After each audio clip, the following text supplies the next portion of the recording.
So hello everyone in Stratford, and we just talked through the reference picture that I'm going to be using, but just so you have it in your video, I'm going to just share it once again just very quickly so that you can see the lovely reference picture by Belinda Morrow of the White River Fish Sanctuary.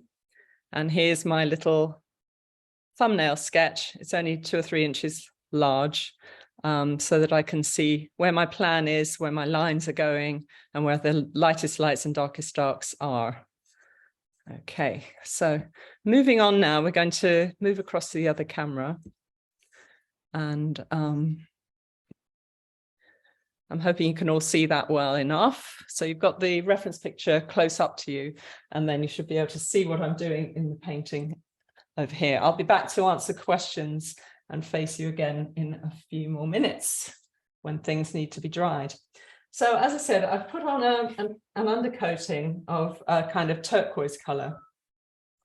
When I'm doing the base color, I usually use a medium consistency acrylic just because it's easier to spread. But for the most part, I like to use large brushes, and I like to use sometimes palette knife, just because there's a lot less wastage when you use a palette knife. One of the things I'm aware of is that acrylic is plastic, and of course we want as little plastic going into the environment as possible. So also in my setup, I have a water pot, recycled of course, and some paper towel handy. And then sometimes I'll need a piece of cardboard that I just turn over the colours together so that they're a little bit mixed, but not a lot. I don't like to mix them thoroughly.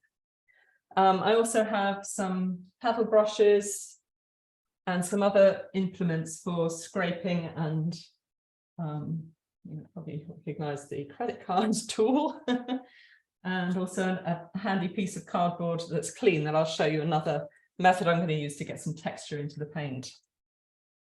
So starting off, I've dampened my, I think I'll put on my trusty pinny. It's my reef pinny.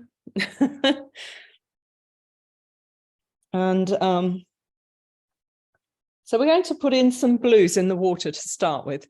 And one of the things that's different about going underwater is that the light's different. So whereas when you're setting yourself up for a nice landscape, you can decide to use whether you want low lighting when there's a sunset or sunrise or overhead. But pretty much in a situation with scuba diving, the light source is always directly overhead. And that means that you get a little bit of a difference.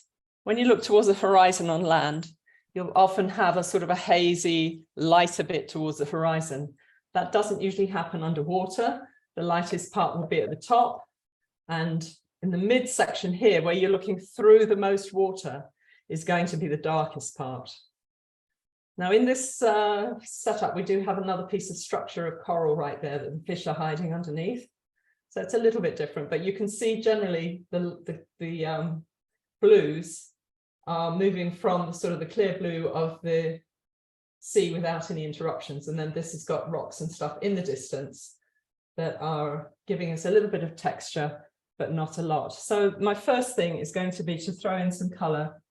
And what I like to do is work with a big round palette like this. They're heavy body paints, so they're not running all over the place.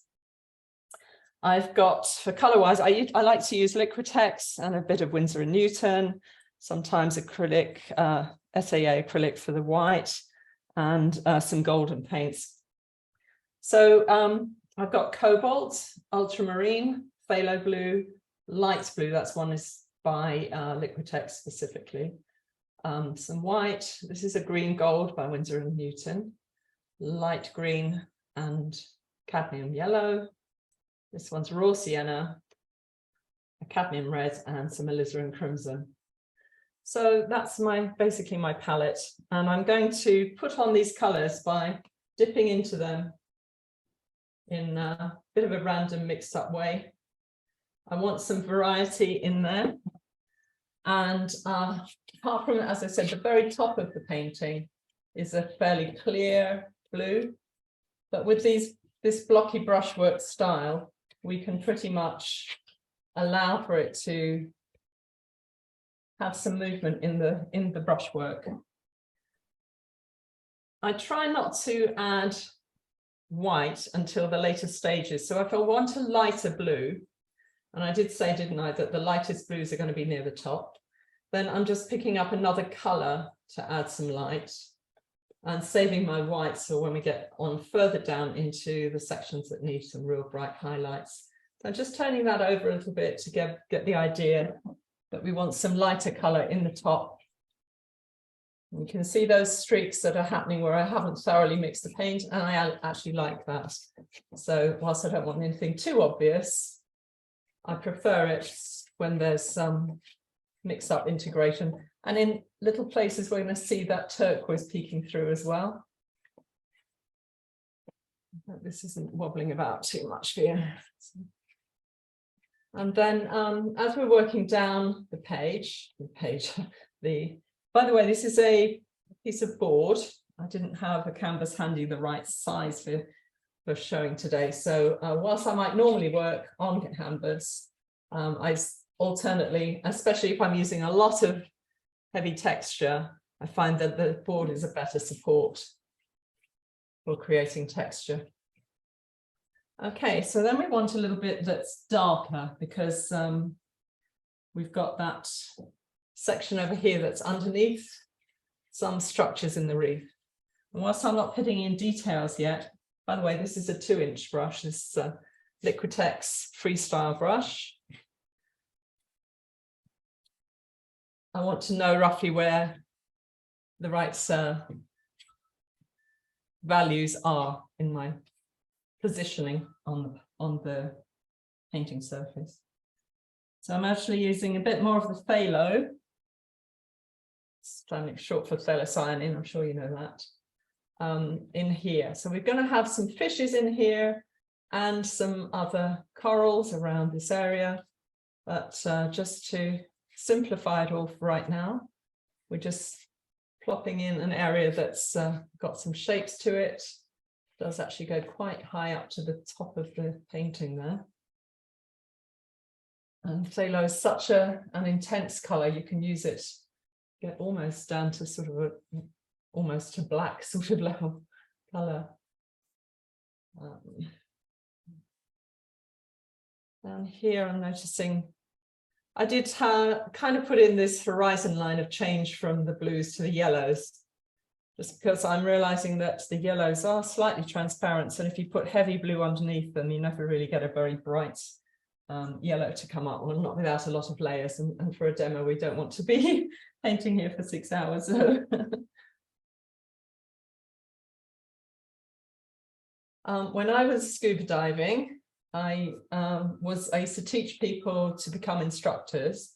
In fact, that was one of the things that kept me motivated, was knowing that I was helping people in Jamaica to train for a career that would help them to feed their families, and at the same time teach people to respect the reef better. And you know, if they're going to be going into the sea and enjoying it or taking fish from it, better that they have some knowledge of a way to do it that's least harmful to the environment at the same time. So that was one of my motivations for doing it for so long. When I also ran a dive business in Negril, which is down in the west end of the island. So I was one of the founding members of the Negril Coral Reef Preservation Society. I'm moving back into more cobalt blue here for this midsection. Still mixing it with the ultramarine. And I think we'll add a little bit more light blue to get that variety in there, even though it's not really lighter down in that section.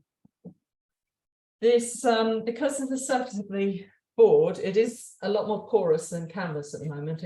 I did prime it with white before I started, but even so, it's still quite thirsty for the paint. So if you try this method, you'll probably find that it does suck up quite a lot more paint than you're used to. Okay. I was talking about reefs and what we were doing to help them, I think.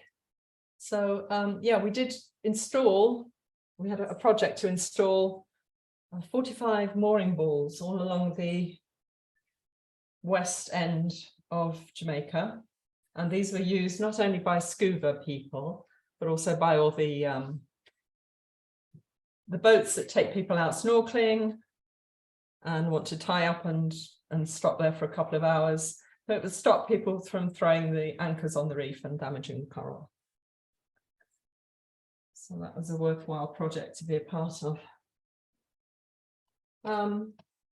As we're moving closer into the foreground here, there are some more variations of lighter blue, and I'm not entirely sure if those are fish that are a little bit out of focus, or if they are just, you know, the sand in between the corals here reflecting up more of the light from the surface.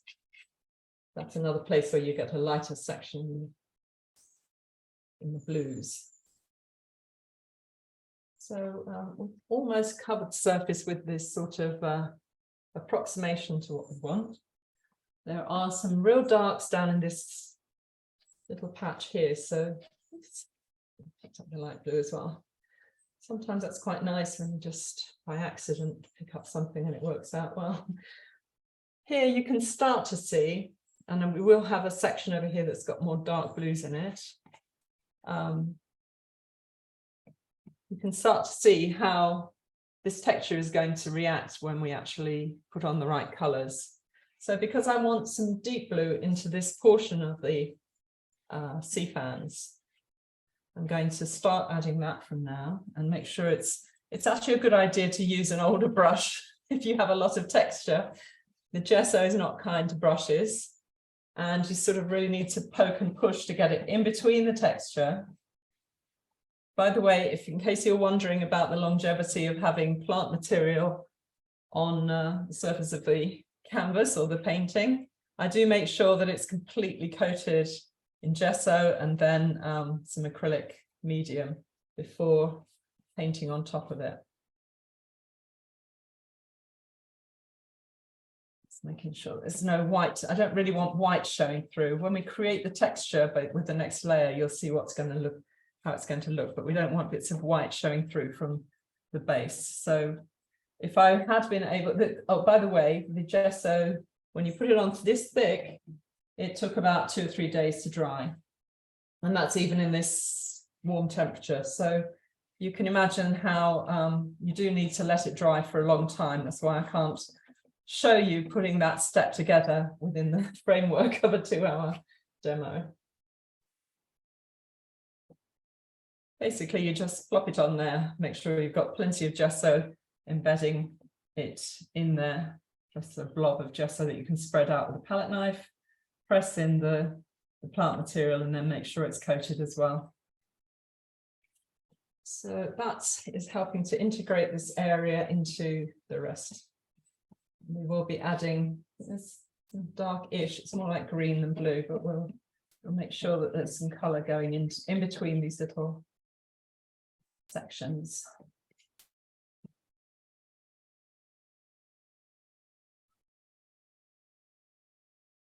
And back to this portion over here.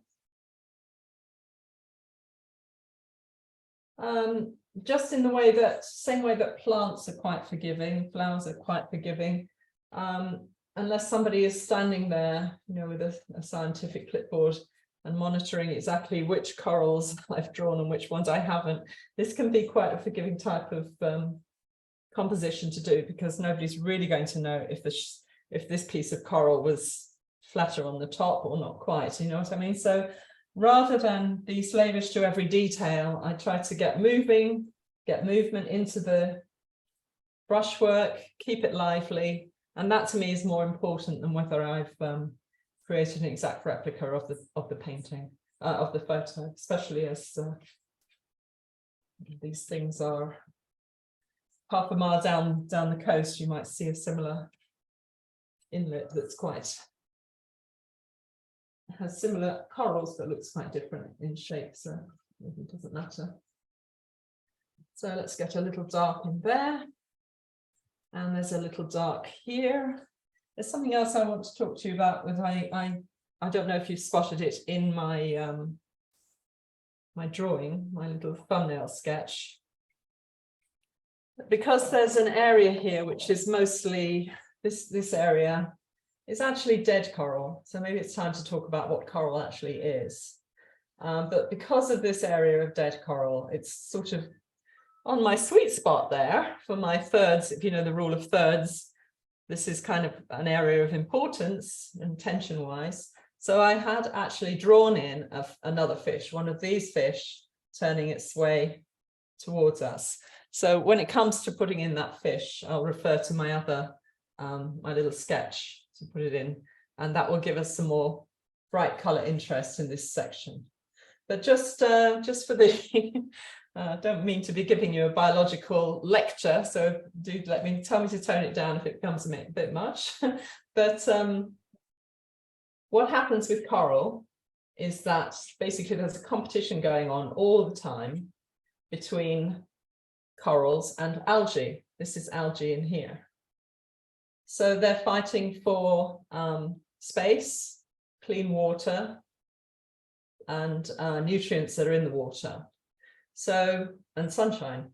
So I mentioned that these are all animals, I think earlier. So it's like a little village. So you have a lot of individuals who have agreed to live together in a commune, and they pool resources to some degree. So what's going on is that each of these has lots and lots of little tiny polyps, and each polyp has like a stomach and a bit of muscle and some little tiny short legs, because there's a lot of variety in the structure of corals, but that's the basic sort of form of a coral. And then maybe 100,000 of them sit together and create one of these structures. So they secrete coral, the underlying coral structure made of calcium carbonate. It's something they excrete as a waste product, and they use it communally to build the structures that they then live in, like sort of blocks of flats. The difference between having a group of people and having corals is that the people can move around and go and earn their living and find food, whereas the corals are dependent on staying in one place and waiting for the food to come to them. So it's much more important that the place where they're living has access to fresh water, streaming, a flow of fresh water coming through, bringing those nutrients and stuff that they need, and sunlight. They also have, it's a bit complicated because they have some algae living within their little bodies, and they have a symbiotic relationship with the algae. And one of the things that happens when coral gets damaged, or if the temperature of the water gets too high, and of course that will immediately bring alarm bells to people's ears who are, you know, familiar with the rising sea temperatures and global warming and stuff. What happens is the corals expel all their helpful little algae, and the algae within their bodies are the ones that are using the sunlight to create food for them. So that means that they automatically have a problem with getting food. And if they are unable, if the water temperature stays up too high for too long, and they're unable to retrieve their algae, they will die. So that's why you get large areas these days of white coral rock showing through. And algae is very much more favored in the conditions that we're creating for our sea, the acidic, laden with phosphates runoff from the farming procedures that we use for fertilizer. Those all favor the growth of algae and hurt the growth of coral. And I'll add to that the fact that coral grows much slower than algae does. And you can see that you've got sort of a bit of a problem on your hands where everything is skewed in the direction of the favor of the algae. So given that scenario now, it becomes all the more important when we realize that these fish are herbivores, and they will come along, and it's like coral gardening. They garden out all the overgrowing prolific algae that we don't want, that's competing for the space and sunlight, and clean it all up. So for that reason, it's even more important that we don't eat parrotfish or little, these are called blue tangs, these little ones here. I'll tell you a bit more about them later. And so, yes, it's important to educate people as to which fish it's okay to eat in a Caribbean seafood menu and which ones it's advisable to steer clear from. So you can see I put in a few areas approximately where these areas of shadow and stuff are between the yellow corals. And I haven't done anything too specific over here. I think what we need is some lighter grayish greens to go into the main structure of this sea fan, because that will be the sort of underlying colour that we want showing through when we add the colour for the texture. So I'm going to take a little bit of pale blue into the blue we already have. I have some green on my brush already, and just mix this a bit more thoroughly than we have been doing. And we've got this greyish blue-green colour. And should we just add a little brown to that, maybe? I'm going to add a teeniest bit of alizarin crimson just to dull it off and make sure it's going into that duller region. And then we're going to make sure this pokes in between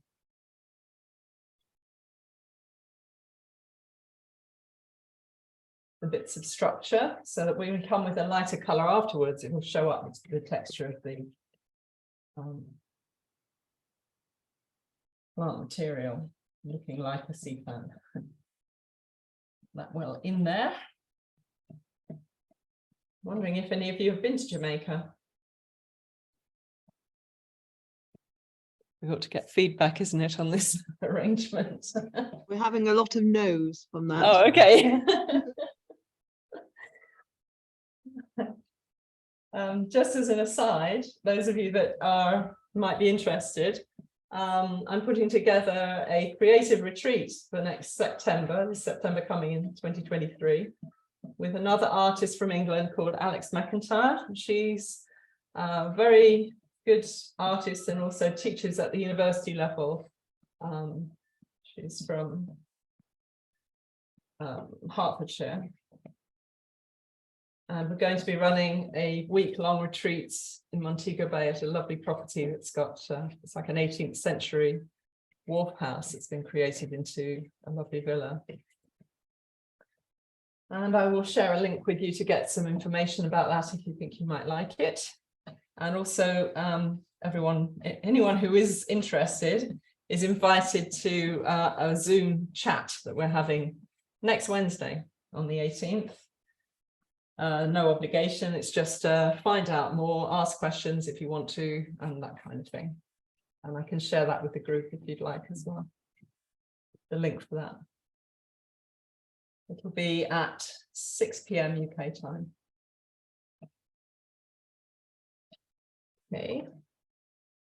So I'm just going to do something a bit naughty here. I'm dipping into my water just the teeniest bit, just to loosen this up a little bit more, because it's quite hard to get this thick paint in between this structure. So I think if I just wet it down a bit so that it's a little bit waterier, it will get in there, and we need that to dry before we can work on top of it. So I do want it to just spread out in between the plant matter.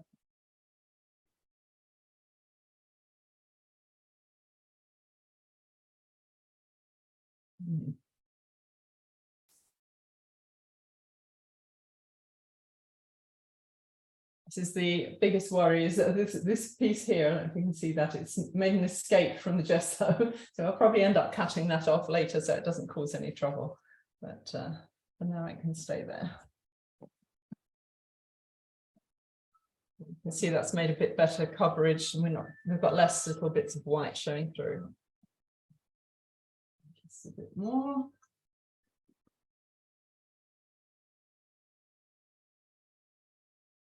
if I do have white in this painting near towards the end, I want that to be on the top, not the bits that are showing through in between.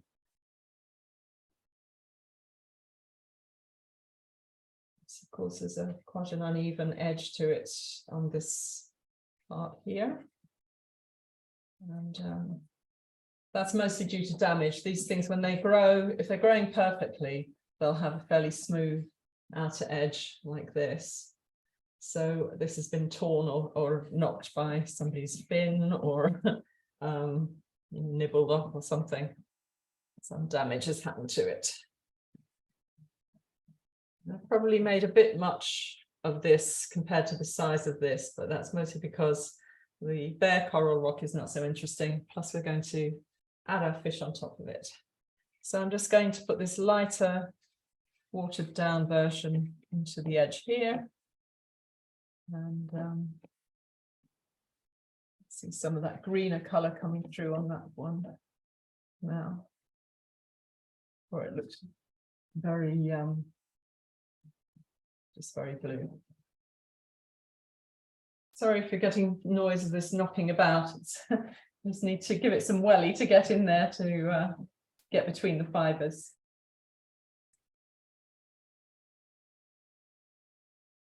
Anybody have any questions at this stage?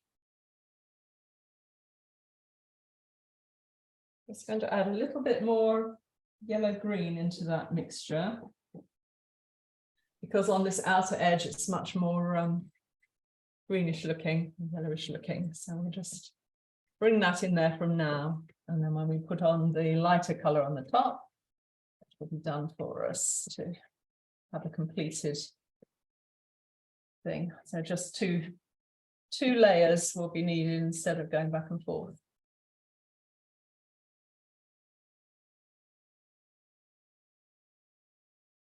There's quite some variety within those that color area as well. So some of this is greener as well. It won't matter. To get that right in there, in between the fibers.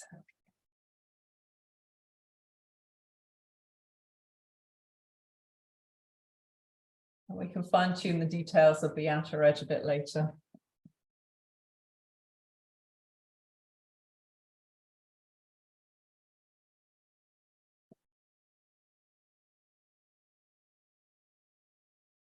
Right. I think that's about enough work on that for now. A bit of white showing through there.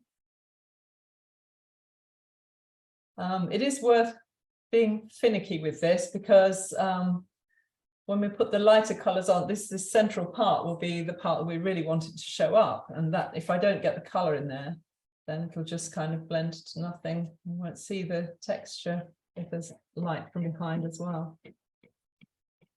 Okay, so that's that.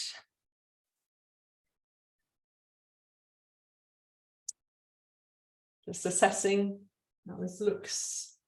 I think we're pretty much got the bones of it in there, the structure that we need. Here there's a lighter rock, and obviously in here there's some lighter rocks. So that might be the next step to go to. You notice I'm not really washing my brush. I'm just trying to make one color develop from the last. So I'm adding a lot more light blue, because even though we know that this is a white rock, there's a lot of I haven't really talked about the color change underwater yet, so that's probably a good time to bring it in. That what happens underwater when you're looking with natural light is, because the sunlight is traveling through that column of water that's all blue, water actually has certain properties in relation to light that is the reason why it looks blue, and also why other things tend to lose their colors. So as you go down through the water selectively absorbs the colors in a certain order. The first color it absorbs is yellow, and then it works its way through the spectrum, so that yellows first, then oranges, then reds, and then green, and then so what you're left with is blue, and pretty much blue and black. So it's either blue or it's something else which is showing black when you get down to the really deep depths. So I've had a question. How yes. deep is this from this This picture? one is taken at about 15 feet probably. I think she was only snorkeling, so it may only be 10 feet, probably 10 feet, that sort of maximum. So we've got lots of lovely strong sunlight coming through the water. You're going to find when you're diving, all the pretty color stuff is going to be above 30 feet. And below that is when things start to, noticeably lose their colors. So everything looks more like a version of blue. Adding a little bit of white into this mixture so that we can get some variety of whites and stuff on here. Get an idea of that little bit of structure there. And in front of here, this is a bit bigger than I'd planned, but we do have a fish to come in here. So because I'm not entirely sure where the fish is going right this second, I'm just kind of giving this a generic treatment so that when the fish plops itself on there, it won't have surroundings. So you can start to see here what happens when you add a lighter color on, you get all that lovely texture showing. Just for now, that looks kind of rockish. And where else do we have rocks kind of peeking through? It's also one of the reasons why a night dive is so exciting, because whereas normally you're looking through, when you're diving with daylight, you're looking through the water that's absorbing all those pretty colors. If you go with a night dive with a night light, you're now shining full white light directly onto whatever area of the reef you're looking at. And it's really amazing how many more reds there are than you thought there were. Things like this, all of a sudden become bright red. And yeah, it can be fascinating doing a night dive. It's a bit of dark blue there. Let's start to get some contours into these reef areas.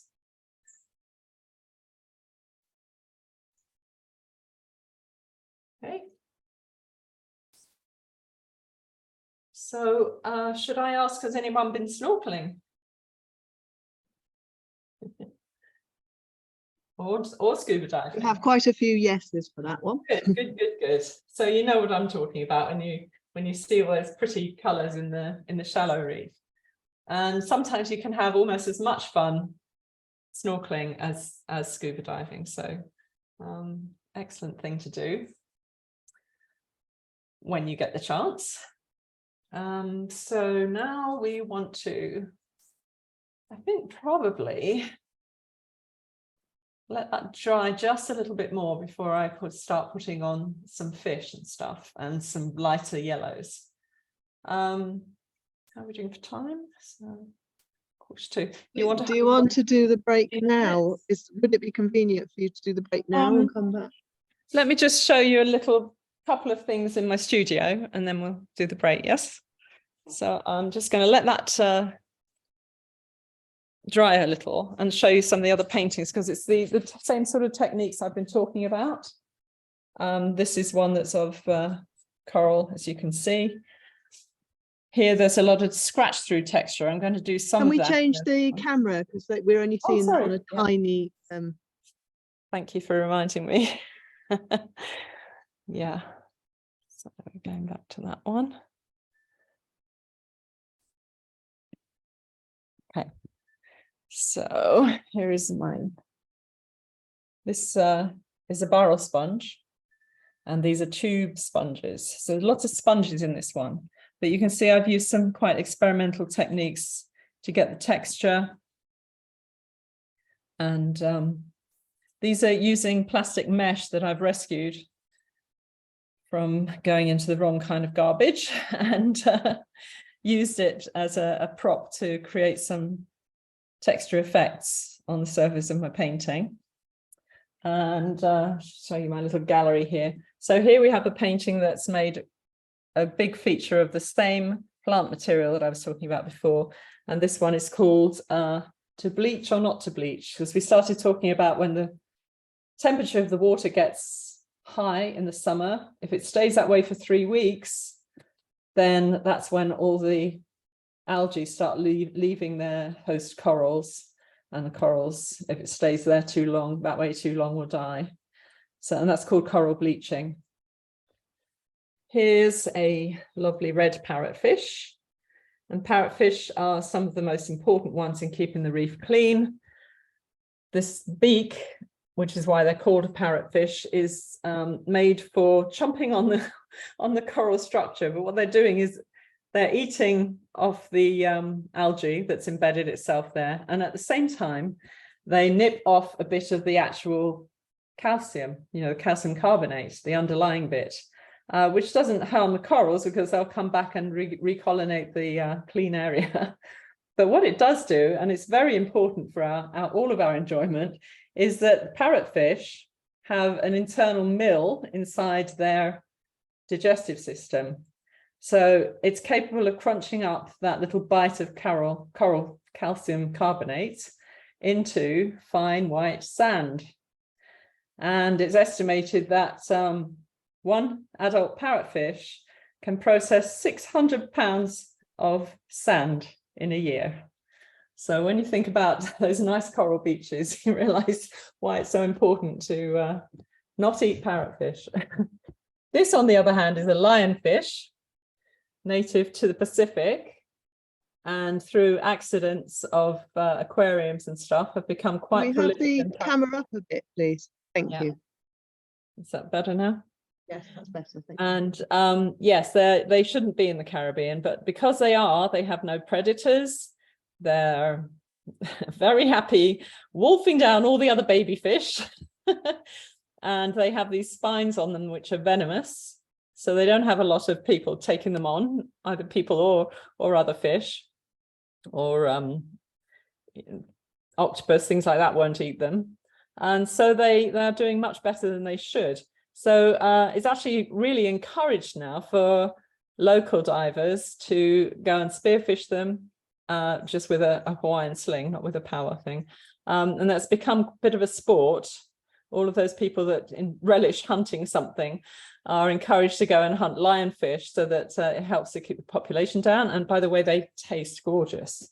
So that's really I've got a new motto. It says, eat lions, not parrots, which might stick because it's a pretty unusual phrase. So this is another reef picture that I did from a young PhD student of coral. Was here a couple of months ago, and he let me paint this one from one of his pictures. It's of our local reefs. And again, I'm experimenting with different ways of doing texture to get the coral surfaces in their different structures. This is a brain coral with that sort of distinctive look. And this is soft coral that's much more waving and tree-like. Okay, so I think that's just about covered it. I have a few other creatures and things, but save them for later. So if you would like to have a break now, it's 10 minutes to, and we can reconvene. Are there any questions before we break?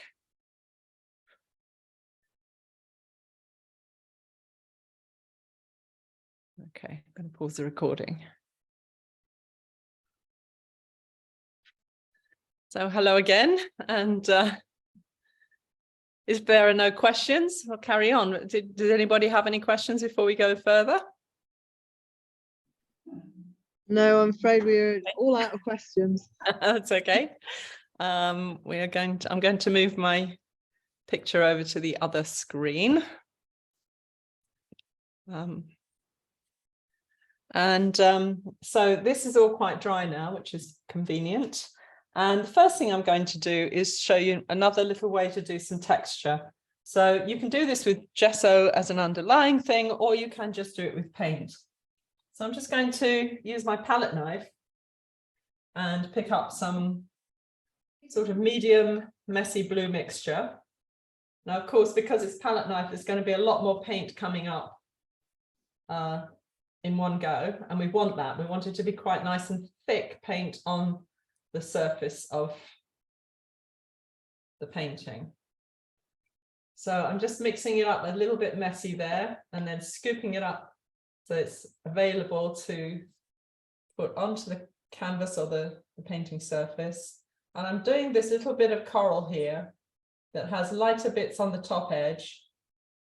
And the body of the coral is kind of lost in the murk, but it has that same texture like this. And I'm going to show you another way to create something similar looking. So I'm going to cover up all of that marker that I put there to sort of remind me where it was. We can also put some lighter touches back on towards the end. So what we've got here is a nice puddle of gloopy paint. And it doesn't really matter how the finish stays, because I'm going to not use that. I'm just going to scraping back what's left on my palette knife so I don't waste that paint. And then I'm going to take this piece of just the card of any reusable bit of cardboard from packaging of something, and I want it to be approximately that size. So I'm going to tear it. You don't have to tear it if it's, if it's difficult to tear, but I want it to be approximately the same size as the patch of paint, like that. This is slightly shiny on this side. Doesn't really matter if you use shiny side or the other side, you'll probably get two different effects. So quite a good idea to try practice with both before you do this and see which you like. And there's a knack to how you lift this. We're going to press it on and then put it off. And there's kind of a knack to how you do it. So it's a good idea to practice it. So I'm pressing down there, getting a good contact with that gloopy paint. And then I'm going to lift from the top. That's the only part that's important, actually, is that it's the top. And as you lift it off, I don't know if you can see that, you've got this lovely texture in there. If I just move this from side to side, I think you'll see it like a branching texture. I've also got that on here. So if I want to, I can print it somewhere else that I might want it. Remembering which way is up, I'm going to use it to try and get a little bit of that texture in over here. So now I can print it on the same way. And then lift off again from the top. Not as good, but you can see that it's a similar sort of look of coral there. Maybe we'll just add a little bit more so it doesn't look like a repeat of the same shape and size. We don't want it to look too identical. Okay, so that's one little extra method. And just to make sure this paint doesn't move off on my palette knife. Better days this palette knife, but it still works. So. Okay, moving on, we're going to add some fish into the arrangement. I think we need some fish in it. So moving down into a smaller brush, I'm now going to use like a 1-inch flat brush. Oh, actually picked up the wrong one. It's a watercolor one. 1-inch flat brush. The watercolor one is too soft and floppy, so this one, it's a daily rounding brush. Just touching into the water so it dampens it. That just stops too much paint going up into the ferrule. I don't want the paint watered down by any water. So it's just to dampen it and to help to stop the paint going right up in between and getting all mucky in there. So one of the things I want to do is just soften off and integrate this where we've created that lovely texture, but I want it to be a little bit more fading in and out with the edge of the coral. Yeah, that's better. And likewise over here, it needs a little bit of connection to its surroundings. It's darker down here, so that's okay. Now, while I've got this light blue mixture that we created, I'm just going to pick up a bit more of it from the palette.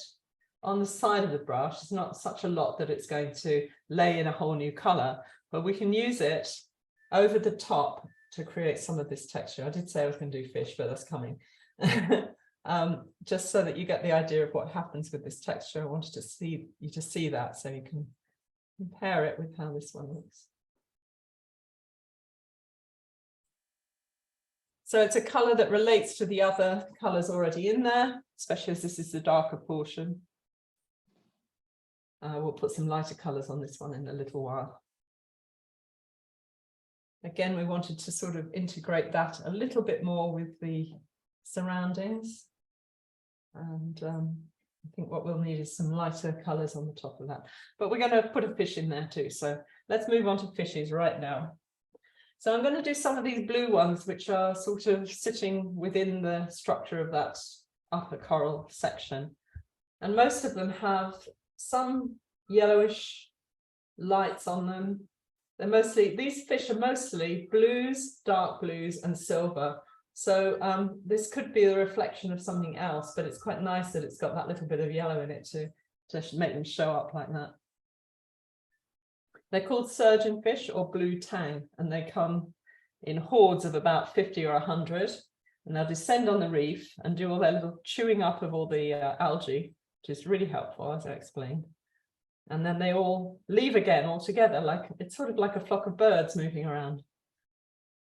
So you might think, well, living in close proximity with others can get to be a bit stressful sometimes, I suppose. One of the reasons these are called surgeonfish or doctor fish, if they're not blue tang, they're all three related species. They have like a little scalpel on the side of their side of the body near to the tail. You sort of see it in some of them. And if another fish gets too close or is bothering them too much, they'll just stick it out and it's very sharp. So that's one of the ways they get people to keep their distance. So I've got this lighter blue. It's the mixture of the light blue and cobalt. And that's going to give us a nice mid-tone blue. Maybe even a little bit of white into it. Remembering always that acrylics tend to dry darker than they appear when they're wet. The opposite of watercolours, if you're familiar with watercolours, letting you down because they're too light when they dry.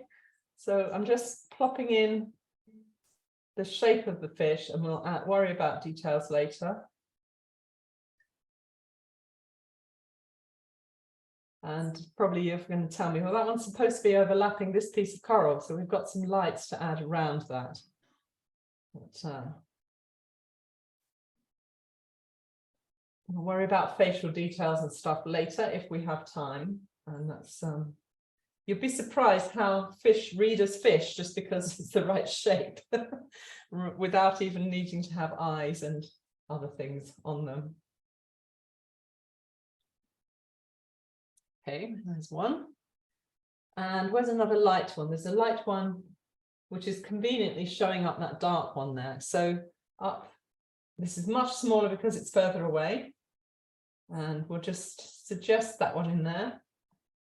We're going to put the darker fish in front. These two, there's actually three fish right there.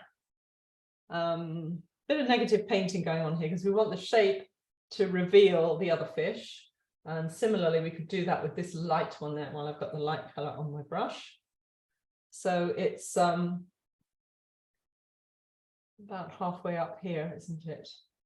So we'll just do a rounded top, bit of a fin coming up there.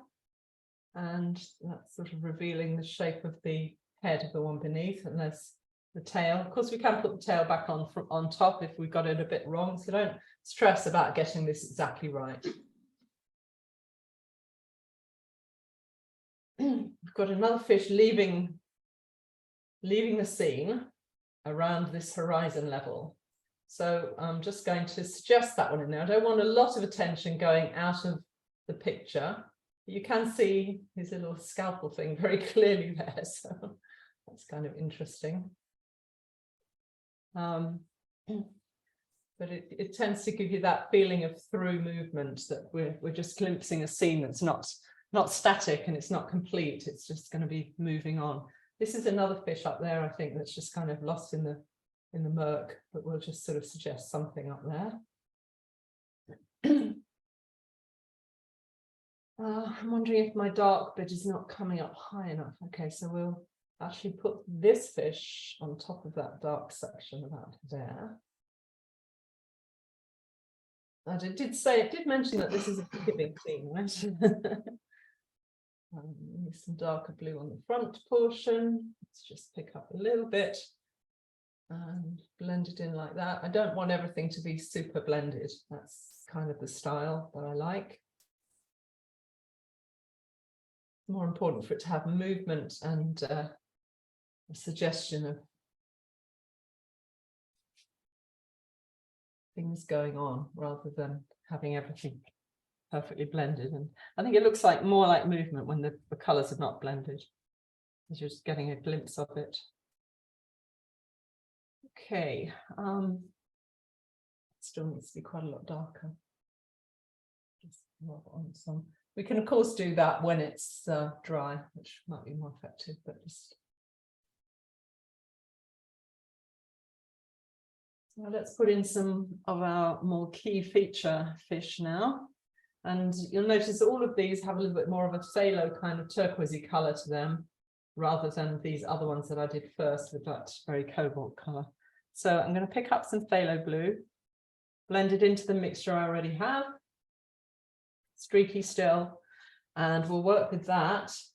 It should of course be working this side, moving that way since I'm right-handed, but for some reason I think it's the progression of the way these fish are overlapping that makes me want to do it from this side. I suppose it really matters too much. So this one rounds that. Right underneath that fish.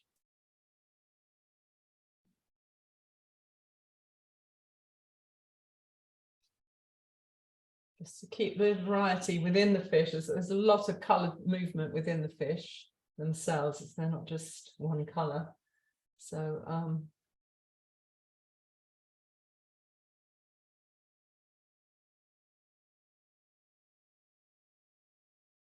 there's a bit of a tail showing out there as well from that one. There are some few different species of parrot. I think that's a parrotfish actually. Oh, it's a bit of a different color. It's better. And the blue tang over here. So we'll just kind of get the sense of where this one is. There's a lot of light on it.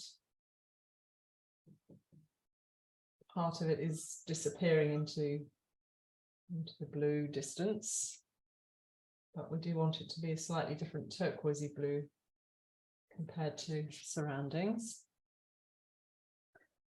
We have one up here, again more turquoisey than its neighbour, and can come through here.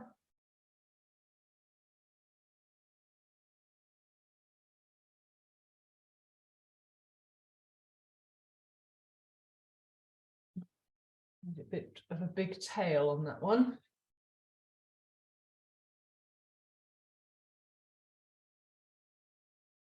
It does have fins on the top and bottom. And then we have this larger, the head of it, this one is turquoisey, so let's put that in. This is a parrotfish like the lovely big red one I showed you.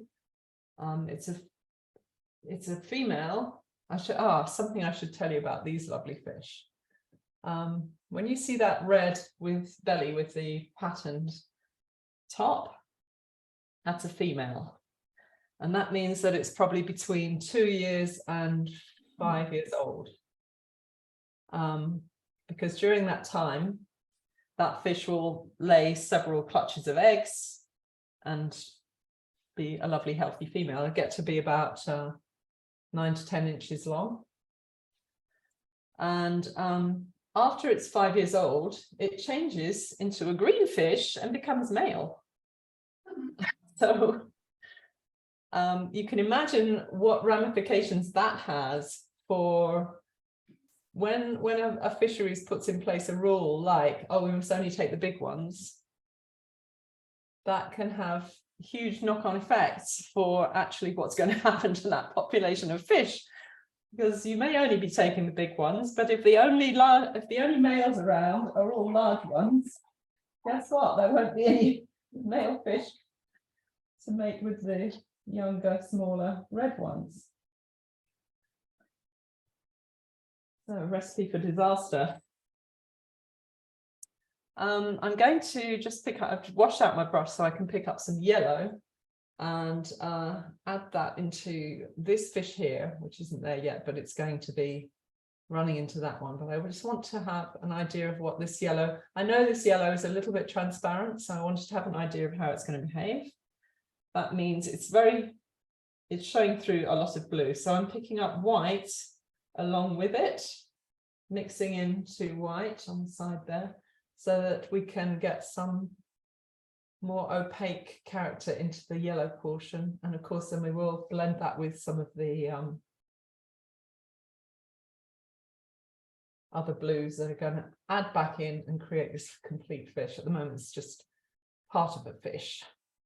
Similarly, I want to add some yellow onto that. Although that one, you can see that the yellow is, when this dries, it will be even paler into the green. It'll just make green because it's transparent. This one has a little transparent yellow on its face, and that one doesn't have any, but we have some bits of reef that have the yellow on them, so I'm just going to suggest that out there. And over here we have a fish that has yellow on its face with the whitishness. Should actually be a bit lower than that, shouldn't I? Oh yes, I started putting it in with blue and realized that was kind of getting lost. Okay, so the front portion of the fish has got yellow on it, the whitish yellow there, and we'll put the back in later. Or can we put the end? That's the part of its tail that's like that.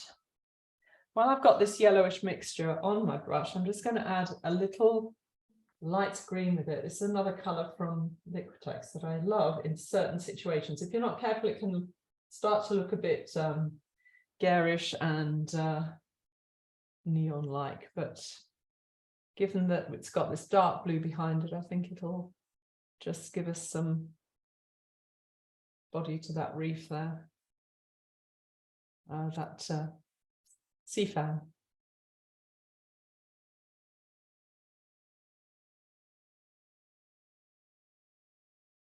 Same texture is coming down through there and sort of joining to all of this, but it's much greener out on the outer edges. And I'm just sort of interpreting a bit of that texture with my brush rather than relying on the texture on the surface of the paint entirely. And that's sort of helping us to, I love these. This is actually a different type of algae, which is kind of interesting. So we'll just put in some little bits of that. And of course, they all overlap and crisscross with each other. It's like little triangle leaves, which is quite appealing. Okay. This same colour could work for us on the outer edges of here, can't it? So just going to skim some of this in, and we have a bit of a sort of ragged outer edge there. And I'm sorry, I've gone back on the, you can tell I love the corals, can't you? Because I've abandoned the fish and gone back to the corals, but we will get the fish finished. So just to get that texture to look like it's actually there, I wanted to make sure we got a bit of that showing.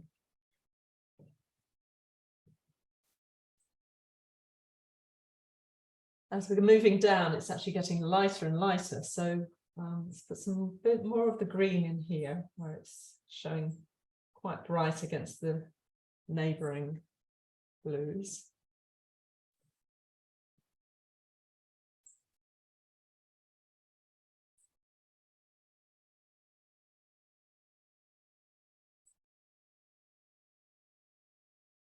And then while I'm at that, I'm just going to pick up some white, put it on the edge of my turquoise here. I want a yellowy grey turquoise colour. So try that and see how this looks. Yes, that's the right sort of colour. So just skimming the side of the brush over the surface to make those features that are already there, that we put so much effort into getting onto the surface of the painting. This is where you reap the benefits. You can just skim over it and it's done for you. You don't want too much paint because you don't want it to reach down in between those structures. Same colour will serve us to go, I think we need a little bit more bright whiter colour on the edge, and we'll bring it around into this one too. It's catching the light, not in the shadow part. More.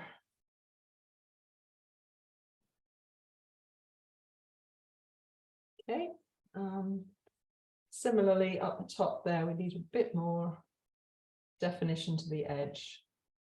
And you can make this as accurate or not as you want to.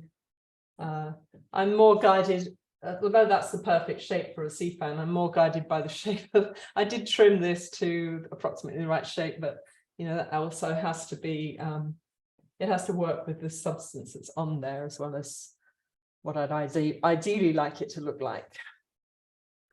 So back here, we also have some lighter blues to add in. So I'm just picking up the light blue by itself, and let's see if we can add in some mark making sort of gestural bits of coral that will integrate with the other one. Actually, it's supposed to link up with that fish. Maybe I didn't make the fish quite big enough. And connect with that. Okay, that's sort of suggesting the right thing. Any questions at this point? No, I don't think so. Yeah, okay. Because it's so dark in your window, I was just checking these still there. Lost you. Okay, so we're moving on now. Finish up a couple of these fish and put in some reds. And that would really make it pop then. So I've got this medium turquoisey phthalo blue. I'm just going to go round this fish here and fine tune the shape of his head. Saying his, I don't know if it's a him at all.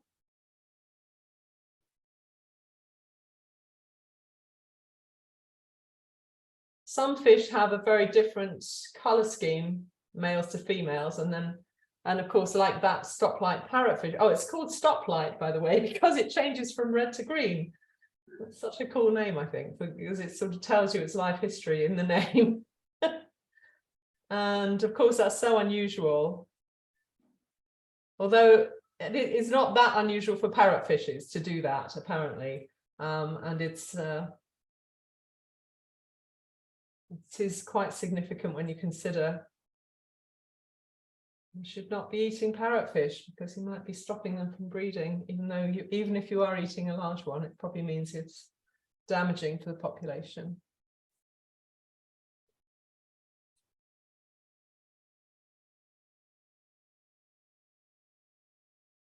Okay, so this one is kind of blending in with the background blue at that point, so I don't want too much light on there. One of the things I'm trying to do is to not sort of outline every single fish as an entity in itself, because so much of what goes on with the fish is reflecting light, bouncing about from one fish to another, from the surface, from other places. So what you want is to have, well, if you draw an outline of the fish and you fill it in, it's going to look like a cutout.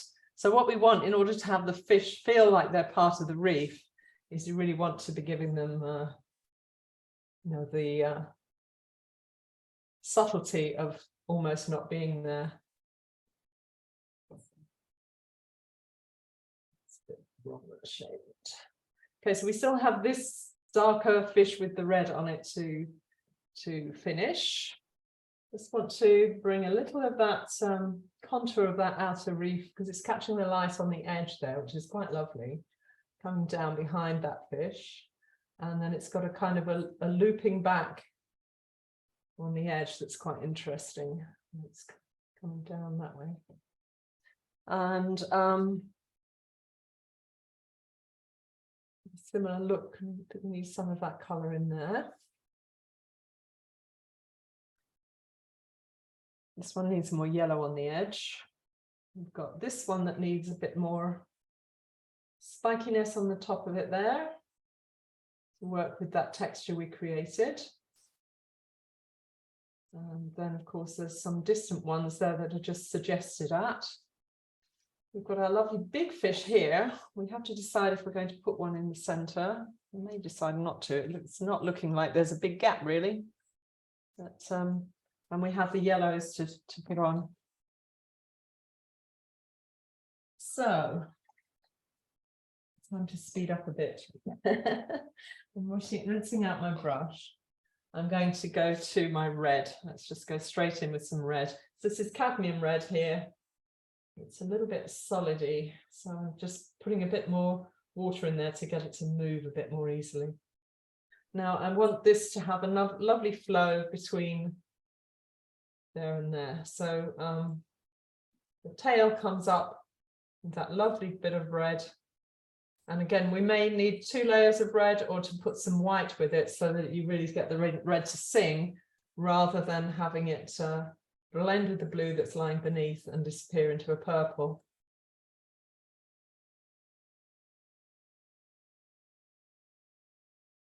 The other place we need this red is on this one's belly. And that one, of course, is partially hidden in the murk underneath that overhanging reef. So the one that's coming this way, this one's head comes to here. I'm just going to put in a flash of red there for that one that's coming towards us.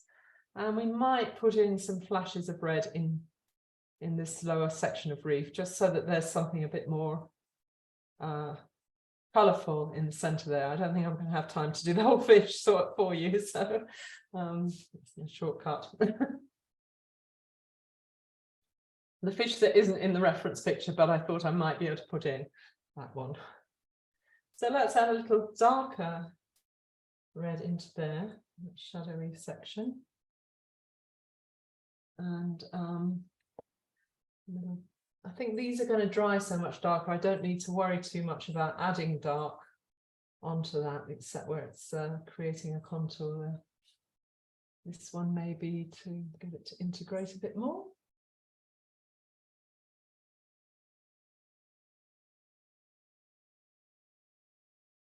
And a little on the top of this one's tail,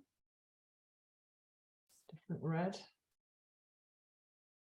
Underbelly is quite dark on the edge, making it look curved. And we'll rinse that out quickly and move on. So to get a real good dark, to get some darks into this, the details of these fish, I'm going to use the alizarin crimson. Oh, I didn't need to rinse it out. Alizarin crimson and the phthalo blue together are going to give us a lovely dark there, and it's sort of tending towards navy blue, which is kind of the look that that fish has. We can actually put those little white dots on afterwards, I think. So there's 2 ways around when you've got something like that. You can either put a layer of white and then do all the darks on top, revealing, letting the lights show through, or you can do it the other way around, put the darks on and then splotch on the lights. But I think we'll do it that way. So we need to have a patch of yellow over there. Shouldn't have taken that out so far. So that can go on top of the red. And just to make this simple and quick, we'll join all of that up for now. Sort of hint at some of these patterns coming through. And the navy blue colour, the dark, dark, dark underneath there will work. And then we'll add a little bit more sort of greenish colour for his head, and probably put in the yellow for the eye on that one, because that's quite quite an obvious colour that's actually popping through there. This one now has let's put his eye, just suggesting that there. Whoops, or was that too far forward? Too far forward, never mind. Again, we're going to put on those little dots afterwards. Just to let you know, we've got about 15 minutes left. Yes, that's what I realised. Yeah. So don't worry if you don't finish it, but perhaps you could send us a photograph of it, yes, and then we can put on our website when you've finished it. That would be. I'm used to sort of finishing them, but that's fine if you're happy with that. And I've had a question. What is your favourite type of fish? Oh, well, when my name of my dive business was Sun Divers, and the logo that we had was a queen, oh God, triggerfish. So it has a really long, it's like an angelfish, but it has a sort of face like this, but then it has long stringy tail that comes down in two halves, and it's all blues and greens and yellows. Queen triggerfish. If you Google that, you'll understand. Sounds lovely. Good question. And actually, I love playing. One of the best things underwater is to find an octopus, because they are so intelligent and fun to interact with. Did any of you see My Octopus Teacher, which was running on Netflix during COVID, and it became sort of a real cult following thing? But if yes, you have, quite a few people did. Recommend it highly. Sorry, Lisa? Quite a few people did see the octopus. Yes. So, I mean, I had an octopus that I used to go and play with regularly when I had a little dive shop in the Grill. I wasn't aware of the way the lifespan ends. I didn't even know anything about that, so that was interesting to find out. But definitely that octopus used to play peekbo with me. Like, I'd go down behind the rock to see if it would come out further, and then it would peep its little head up and look at me. And then as I put my head up, it would go down and hide on the other side. It was really cute. Yeah, so calamari is off my menu forever, I'm afraid.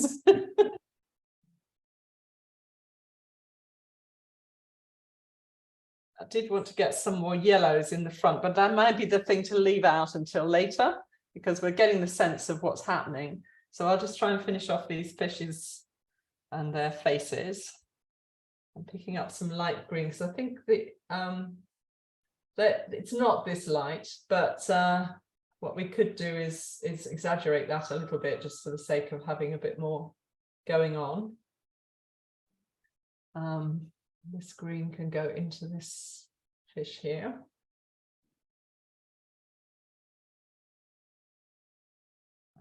So this one also, I forgot he needs a back end still.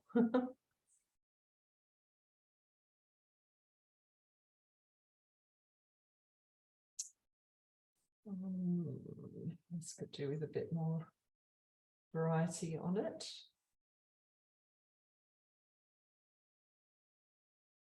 I quite like working with 2 or 3 colours on the brush, so that you get a variety that sort of interacts and mixes naturally, spreading things about and stuff. We need some more green on that face there, which is going to be picked up the green gold and added in a little cobalt blue. So this can add some contours into there, and into, whoops, too much of the light colour. There's a lot of patterns on this face here, but I wouldn't even try to reproduce that, because your eye really can't pick it up at the speed that fish is going to be out of your field of vision. So it's more sort of realistic to get a sense of movement in there. I did say we wanted more yellowy greens on this edge here. So we'll just use that up there.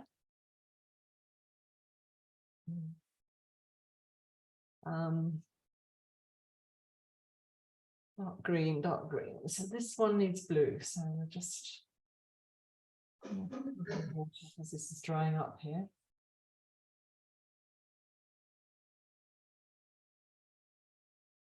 And yeah, this one needs to be bluer.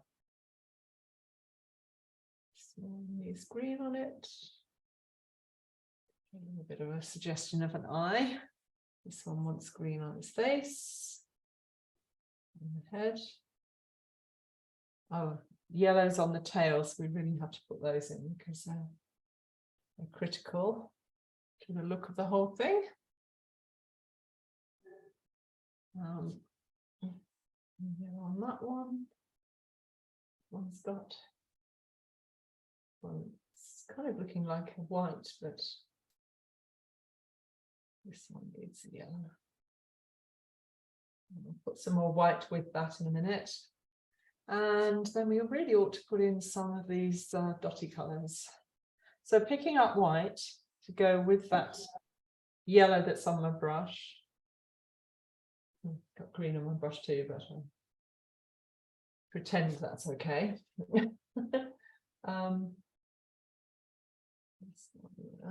This one needs the white integrated in there.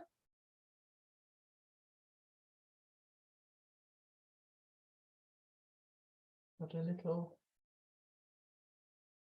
it's the gill cap, I think, that's showing up there.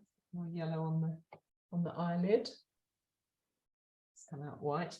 Okay, so this white that I've got on here, I'm going to just start dotting on. It's really, you know, not going to be possible to get every single dot in the right place, but if you can approximate to the right pattern and get, you know, the sort of lines of patterning happening in the right place, the sort of right frequency of them, you'd be surprised how you get the effect to come through, even if you've not done it too accurately. A bit low. And this one needs some dots.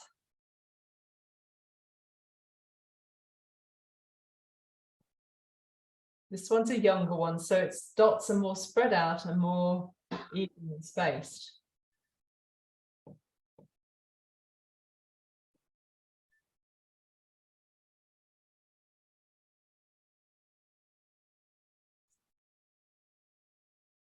This one, it's the dots that are really defining the shape up there. And it has yellow eyelids, so let's get those on there.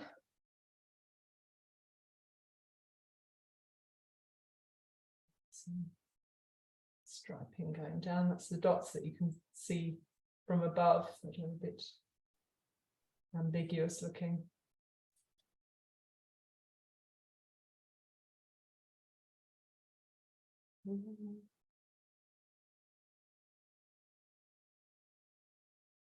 Okay, this one needs an eye. This one's still looking a bit with some more blue on it, but more now. And that one needs some white on it. This one needs some white around the eye too. It's not coming out white at all. Well,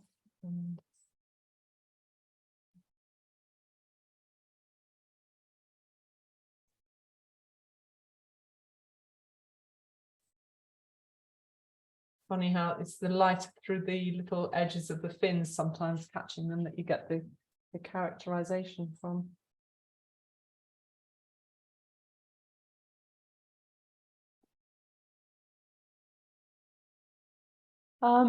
Okay, what's my next priority? I'm almost sort of thinking that those fish don't need much more attention. I don't want them to start jumping out too much from their background. So I'm thinking what I might do is show you how I intend to do some of this yellow on the front. and you can see how far that takes us. So rinsing out that brush.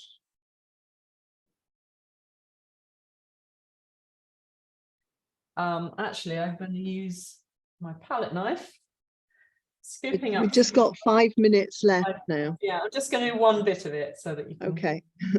I'm not intending to try and get all of it in there. So this is kind of very smooth, and I love when you get that sort of effect. So because it's got, I'm using the edge of the knife to create some of these lighter edges, and then scooping down, you can get some lovely textural effects. Maybe that needs to come a bit more up like that.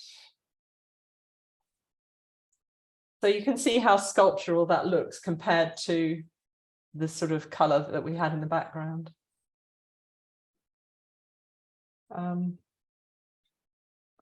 there anything else anybody has any questions about? While I have this kind of colour, you can also see that we could really bring out some of that texture with a lighter version on some of those ribs as well. That's not actually the right colour, so I won't go on and do that. Do you change to a smaller? Do you change to a smaller brush to finish it off? If I do, it's going to be this size. I don't want to get, if I go any smaller than that, it's going to get fiddly. And that's what I really don't want. I would rather have less detail and more gestural marks in it. Yeah. I've already gone quite fiddly here, I think. But that is the main fish. So I'll forgive myself on that one. What else was I going to bring to your attention? Yeah, so I'll send the link for anybody that might be interested in the meeting, the chat that we're having about the retreat. Oh, I also wanted to show you my little book that I did last year. My hands are clean enough. I'll switch back to the main picture just for a second. So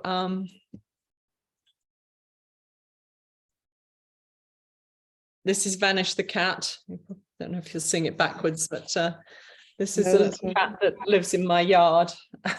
And just so you can see some, I did a full, it started being a project for COVID. A friend of mine in Nottingham wrote the story, which is geared for children from between free readers and 10-year-olds. But it sort of has a slightly environmental message. And when he wrote the poem and sent it to me, and I realized it's actually, the whole thing is set in my garden in Jamaica, including bats and a cave. So this is produced in England with vegan inks and wind power, and we're quite proud of it. So that's available through my website. If anyone is susanclaire.art. I'm sure you've shared that already with people. Can we see the top of the picture? Because it was when you were. Yes, it's a little bit. I couldn't see it very much clearly, that top bit before. Oh, would it? Yeah, okay, I'll try and push it on that one again. And let me just bring this over so it's more in front of the.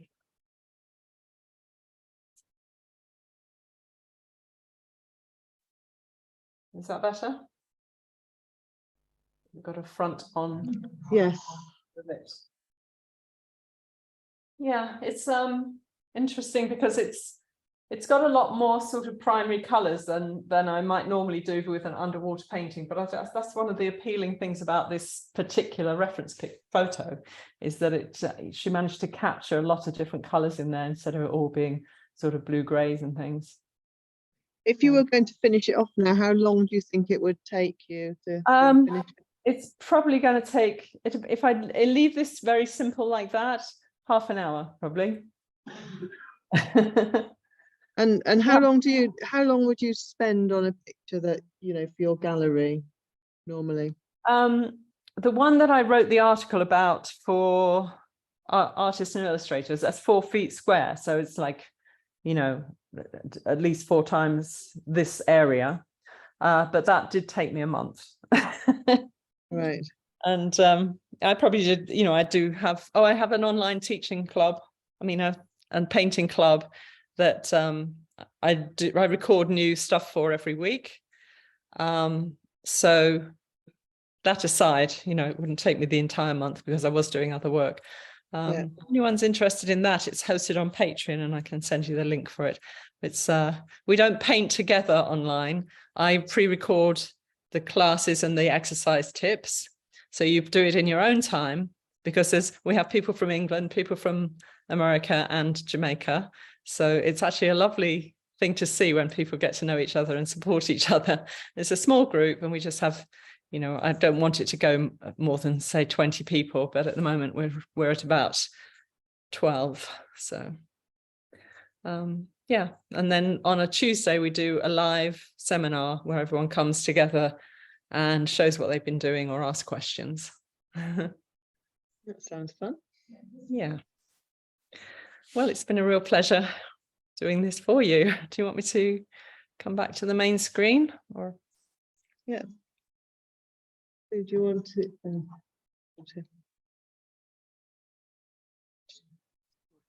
Say?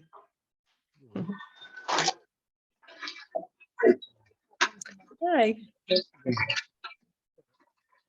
Susan, Hello. thank you so much for this. This was wonderful. And I very much appreciate your use of different media for creating texture in there.